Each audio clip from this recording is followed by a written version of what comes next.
대구에서 열린 영남권 5개 시도지사 협의회에서 신공항과 관련된 5개 시도의 합의문이 발표됐습니다. 자세한 내용 알아봅니다. 장애 학생들의 전문 직업교육을 위한 특성화 고등학교 설립이 전국에서 처음으로 대구에서 추진되고 있습니다. 경찰이나 단속 카메라에 적발되지도 않았는데 교통법규 위반으로 처벌받는 사례가 늘고 있습니다. 공익신고 제도 때문입니다. 올 시즌 프로축구 1부 리그 승격이 목표인 대구FC가 국내 전지훈련에 돌입해 체력 담금질에 들어갔습니다. 네, 여러분 안녕하십니까? 대구 경북 소식 전해드립니다. 오늘 대구에서 영남권 5개 광역시도지사 협의회가 열렸습니다. 초미의 관심사인 남북권 신공항과 관련해 조금 전 새로운 사항에 합의를 봤다는 소식부터 전합니다. 정부의 관련 용역을 추진하면서 외국 전문기관에 의뢰하도록 명시했습니다. 자세한 소식 현장에 나가 있는 취재기자 전화로 연결해 알아봅니다. 금교신 기자 전해주시죠. 네, 대구, 경북, 부산, 경남, 울산 등 영남권 5개 광역 시도지사 협의회가 남북권 신공항 건설 입지 타당성 조사 용역 착수와 관련해 정부가 요구한 시도 간 합의에 대해 새로운 형태의 합의안을 도출했습니다. 시도지사 협의회 공동선언문 형태로 발표된 합의문에 따르면 5개 시도지사는 지난해 10월 2일 공동성명서 합의 정신에 입각해 객관적이고 공정한 절차에 의해 남북권 신공항을 추진할 것에 동의했습니다. 이어 정부가 남북권 신공항 건설 입지 타당성 조사 용역에 조속히 나서는 한편 신공항의 성격과 규모, 기능과 관련한 사전 타당성 조사를 정부가 외국의 전문기관에 의뢰해 결정하도록 일임한다고 밝혔습니다. 다시 말해 정부가 용역을 발주하기는 하되 어디에 공항을 건설할지는 외국의 전문기관이 결정하도록 동의했다는 뜻입니다. 또 용역 결과는 1년 안에 발표할 것을 명시했습니다. 이는 가덕도 신공항을 주장해온 서병수 부산시장의 정치적 입장도 고려해주면서 남북권 신공항이 백지화되지 않기를 바라는 다른 4개 시도지사의 의사를 절충한 결과로 분석됩니다.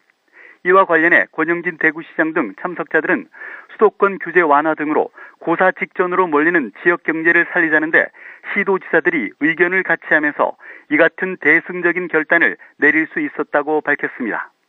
MBC 뉴스 금교신입니다. 전국 14개 광역시도단체장과 지역 국회의원으로 구성된 지역균형발전협의체는 정부의 수도권 규제 완화 중단을 촉구하는 공동성명서를 발표하고 국가균형발전을 위해 수도권 규제 완화보다는 수도권과 비수도권의 상생을 위한 지역균형발전 정책을 먼저 찾으라고 촉구했습니다. 또 자연보전 권역 내 공장 신증설을 위한 입지 규제 완화 등 4개 과제를 규제 완화 대상에서 제외시켜야 한다고 강조했습니다. 경찰이나 단속 카메라에 적발되지 않았는데 교통법규 위반으로 처벌받는 사례가 늘고 있습니다.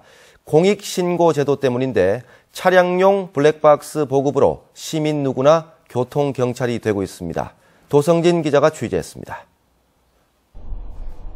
한 달 전 대구에서 만취 상태의 50대 운전자가 뺑소니를 치고 도망가다 덜미를 잡혔습니다.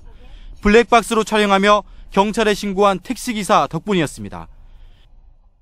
이리저리 차선을 바꾸고 급정거를 하는 난폭운전에서부터 중앙선을 침범한 불법 유턴과 신호위반에 무리한 끼어들기까지 모두 경찰관이나 단속 카메라가 아닌 시민들이 블랙박스 영상을 신고한 건데 이런 교통법규 위반 공익신고가 크게 늘고 있습니다. 대구에서 지난 2012년 12,000여 건이던 공익신고는 2년 만에 3만 건을 넘어 2배 이상 급증했고 경북도 지난해 14,000건을 넘었습니다. 법규 위반 차에 당한 한 시민은 2년 동안 1,000건 넘는 신고를 하기도 했습니다. 위반 차량들이 자꾸 줄고 교통 문화가 이제 점점 좀 선진화돼가는 이런 것을 이제 보면서 한편으로는 또 자부심도 느끼고. 신고 포상금 등의 대가가 없지만 국민신문고나 경찰청 홈페이지에는 신고가 줄을 잇고 있어 경찰도 버거워할 정도입니다.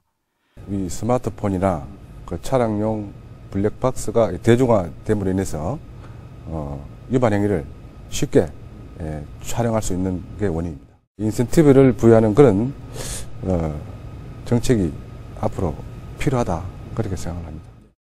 감정적인 보복 신고와 판독이 힘든 영상 신고 탓에 엉뚱한 사람이 골탕을 먹고 경찰력이 낭비되는 등 일부 부작용도 있습니다. 경찰은 그동안 인력의 한계 등으로 잡아내지 못했던 교통법규 위반을 줄이는데 큰 효과가 있다고 보고 인센티브 도입 등 보완책 마련을 계획하고 있습니다. MBC 뉴스 도성진입니다. 장애아를 둔 부모님들에게 좋은 소식이 될 것 같습니다. 장애 학생들의 직업 교육을 담당하게 될 특성화 고등학교 설립이 전국에서 처음으로 대구에서 추진되고 있습니다. 보도에 조재한 기자입니다. 지난해 9월 개교한 대구 세명학교입니다. 유치원부터 초중고까지 통합해 정신지체 학생 140여 명이 다니고 있습니다. 카페처럼 꾸민 교실에서는 학생들이 2주째 계절학기 바리스타 교육을 받고 있고 조리와 공예 등 다양한 직업 교육도 이루어지고 있습니다. 이거 겁낼 필요 없어. 이거 이렇게만 선생님이 이렇게 딱 잡고 있으니까 이렇게 하고 선생님이 돌릴게. 알겠지? 이거 놓치만 마. 비장애 학생들과 함께하는 일반 학교의 통합반 학생들까지 직업 교육 신청이 쇄도하고 있습니다. 희망을 많이 하는데 사실 다 받아주지를 못하는 그런 실정입니다. 한 50% 정도 자격증 반이라든지 또 직업을 충분히 체험할 수 있는 그런 기회를 좀 많이 확대했으면 좋겠다는 생각이 들고. 장애인 직업 교육 필요성이 늘어나면서 전국에서 처음으로 대구의 장애인 특성화 고등학교 설립이 추진되고 있습니다. 장애 학생들이 학교라는 울타리를 벗어나서도 건강한 사회 구성원으로 자립할 수 있도록 하겠다는 계획입니다. 교육부도 긍정적이어서 빠르면 내년부터 공사에 들어갈 수 있을 것으로 보입니다. 30학교 규모로 보면 한 200여 명의 학생을 고등학생 대상으로 직업 중점 교육을 시킬 수가 있습니다. 그렇게 하면 이제 특성화 고등학교 졸업하고 나서 취업을 하거나 좀 소규모의 창업도 가능할 수 있도록.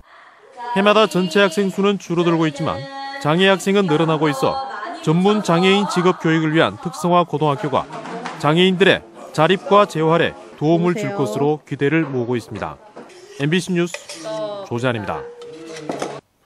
4대강 사업으로 낙동강 유역의 어획량이 줄어든 것으로 나타나자 부산지방국토관리청은 빠르면 이달 중으로 대구와 경북, 부산, 경남 지역 어민들에게 낙동강 내수면 어업 허가 555건과 해수면 어업 허가 1,424건 등 모두 1,975건에 77억 원을 보상할 예정입니다.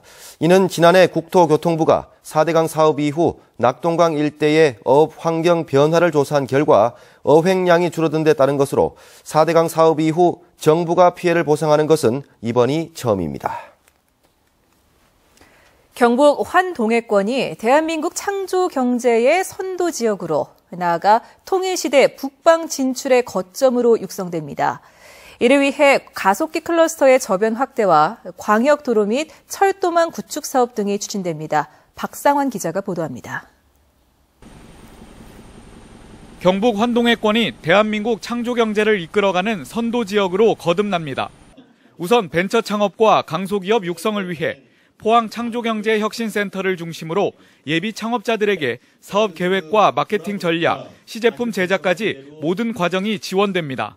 저희가 벤처들이 아이디어가 있고 시제품에 대한 만들고자 하는 그런 의욕이 있으면 저희 창의 공작소를 통해서 시제품을 만들어서 시장에 선을 보이는 포항 3, 4세대 방사광 가속기와 경주 양성자 가속기 등 가속기 클러스터의 일반 산업체 이용 저변도 확대됩니다. 직접 가속기 전문가들이 기업체를 방문해서 필요한 기술에 도움을 줄 수 있도록 저희가 산업기술융합센터를 만들어서 활성화하고 있습니다. 올해 포항 울산 고속도로와 KTX 포항 직결선 개통 등 환동해권을 중심으로 6조 원이 넘는 다양한 철도 도로망 구축 사업이 추진됩니다. 향후 3년간 35개 노선 987km에 달하는 신규 철도 도로망이 조성되면 경북 지역은 더 이상 교통오질한 오명을 듣지 않게 됩니다. 경북 동해안이 가진 산업과 물류, 자원 등 우수한 인프라가 하나로 집대성되는 겁니다. 과학과 문화, 물류의 중심이 되는 그야말로 산업 근대화에 기여했던 현장입니다. 앞으로 새로운 경제 시대에 창조의 혁신 황금허리 별대를 여기서 지금 출발하고자 하는 겁니다. 이 밖에 물동량 부족으로 경영에 큰 어려움을 겪고 있는 포항 영일만항은 재무 건전성 확보를 위한 강도 높은 사업 재구조화를 추진합니다. MBC 뉴스 박상환입니다. 국토교통부가 추진한 도시첨단 산업단지 공모에 경산지구가 사업지구로 최종 선정됐습니다. 경산 도시첨단 산업단지는 경북에서 최초로 조성되는 도시첨단 산업단지로 29만 6천 제곱미터 규모의 사업비 600억 원으로 첨단 산업, 서비스 산업 중심의 혁신형 산업단지로 조성됩니다. 경상북도는 경산 도시첨단 산업단지를 지역의 첨단 강소기업을 육성하는 창조경제 혁신 거점으로 활용할 계획입니다. 지난 16일 칠곡에서 발생한 20대 회사원 피살 사건의 용의자로 지목된 태국인 남성이 사건 직후 고국으로 달아난 것으로 확인됐습니다. 수사에 난항이 우려됩니다. 한태현 기자가 보도합니다.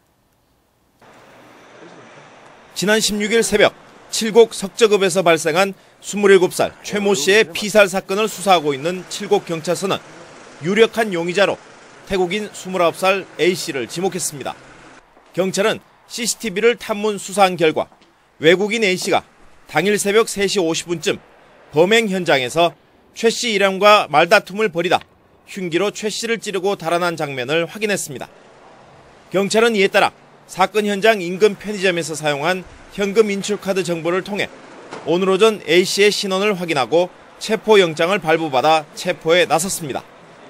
하지만 A씨는 어제 저녁 6시 40분쯤 인천발 태국행 비행기로 달아난 것으로 드러났습니다.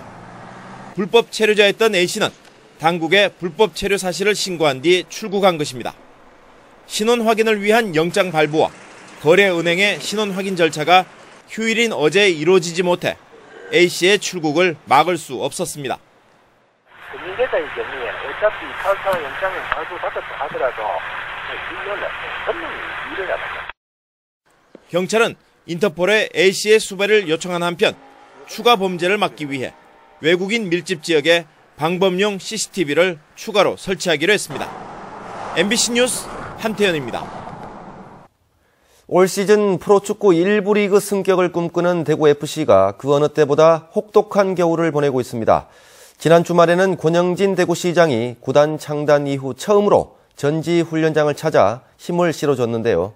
대구FC의 국내 전지훈련 현장을 석원 기자가 다녀왔습니다.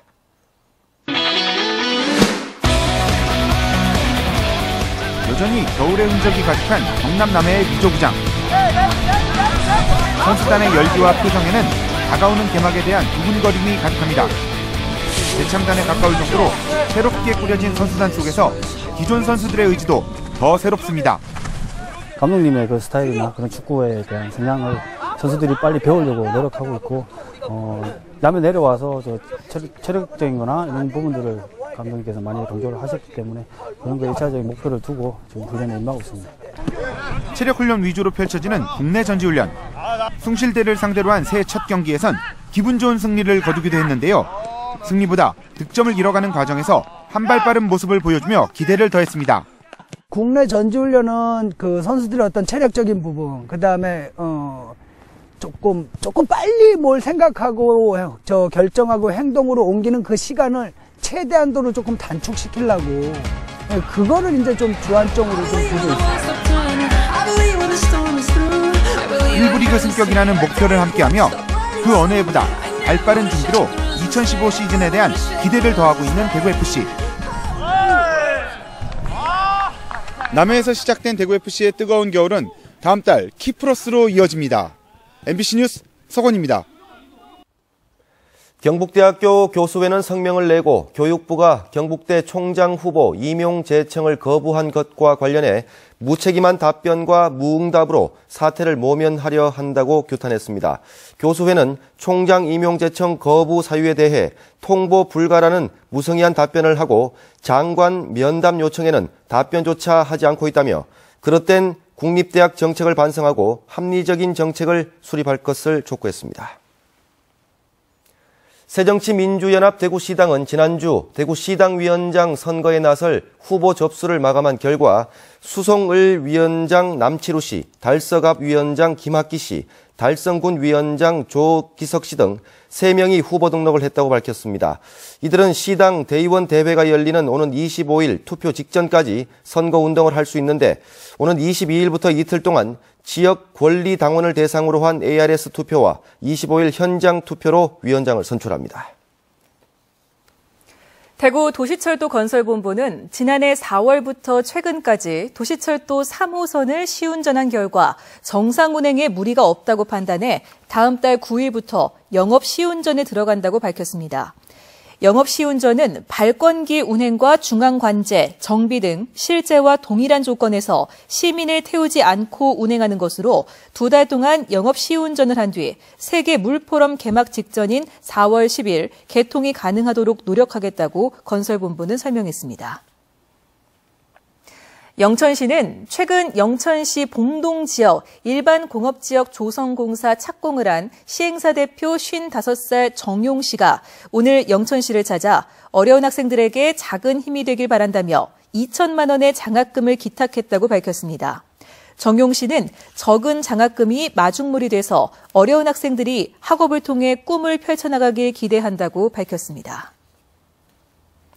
지난 2일부터 어제까지 이어진 백화점 정기 할인 행사에서 대구백화점은 지난해보다 2%가량 매출이 줄었고 롯데백화점도 매출이 2.7% 감소했습니다. 현대백화점과 동아백화점은 매출이 각각 1.4%씩 늘었다고 밝혔지만 물가 상승률을 고려하면 매출 증가로 보기 어렵다고 밝혔습니다. 백화점들은 겨울 의류 매출이 부진했다며 고객들이 설을 앞두고 소비를 줄인 것으로 분석했습니다. 네, 지금까지 대구 경북 소식 전해드렸습니다. 시청해주신 여러분 고맙습니다.